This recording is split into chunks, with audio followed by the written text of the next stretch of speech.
ఖర్చు పెట్టాలని దానిపైన ఫోకస్ పెట్టుకుంటున్నాను అధ్యక్ష. తప్పనిసరిగా పాలిటెక్నిక్స్ ఐటీఐస్ని బలోపేతం చేయాలి. మొన్న కూడా నేను స్పష్టంగా మాట్లాడాను. ఇండస్ట్రీ లింకేజ్ కూడా చేయాలనేది ఒక లక్ష్యంగా పెట్టుకున్నాను. పక్క రాష్ట్రాల్లో టాటా సంస్థతో కూడా ఒప్పందం కుదుర్చుకుని 10% ప్రభుత్వం డబ్బులు ఇస్తే 90% టాటా సంస్థ డబ్బులు ఇచ్చి నర్చర్ చేస్తారనేది ఒక ప్రతిపాదన ఉంది. అంతేకాకుండా మన రాష్ట్రంలో అనేక మంది పారిశ్రామికవేత్తలు ఉన్నారు.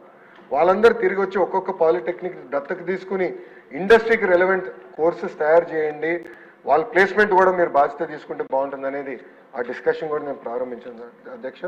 ఇంతేకాకుండా మొన్న ఐఐటి అధ్యక్ష రెండు నిమిషాలు ఐఐటి న్యూస్వీడ్లో కూడా విద్యార్థులు నాకు ట్విట్టర్లో ఒక మెసేజ్ పెడితే నేను చాలా సీరియస్గా తీసుకున్నాను. అంటే వ్యవస్థలు ఎట్లా తయారైందంటే నేను ఒక రిపోర్ట్ అడిగితే ఆటోమేటిక్గా ఫుడ్ క్వాలిటీ ఇంప్రూవ్ అవుతుంది. అంటే ఆ బాధ్యత వహించాల్సిన బాధ్యత వహించట్లేదు. అవినీతి అంటారా, లేదంటే వ్యవస్థల్ని భ్రష్టు పట్టించారు, ఏదో జరిగిందంట, ఎలాంటి సందేహం లేదు. గత 5 సంవత్సరాలుగా ఈ ప్రభుత్వం గత ప్రభుత్వం పట్టించుకోలేదు. దానివల్ల అన్ని వ్యవస్థలు కూడా తప్పుదారు సెట్ చేయాల్సిన అవసరం ఉంది అధ్యక్ష. నేను కూడా ఆగస్ట్ నుంచి ఆల్రెడీ అధికారులు చెప్పాను. ఇప్పటికి నేను మీకు నెల టైం ఇచ్చాను, అన్ని రెడీ చేసుకోండి. సర్ప్రైజ్ విజిట్స్ ఉంటాయి, నేను వెళ్తాను, అన్నీ చూస్తాను, నాకు ఎలాంటి సందేహం లేదు. పాలిటెక్నిక్లు కానివ్వండి, ట్రిపుల్ ఐటీలు కానీ, ఐటీఐలు కానివ్వండి, యూనివర్సిటీలు కూడా వెళ్తాను అధ్యక్ష.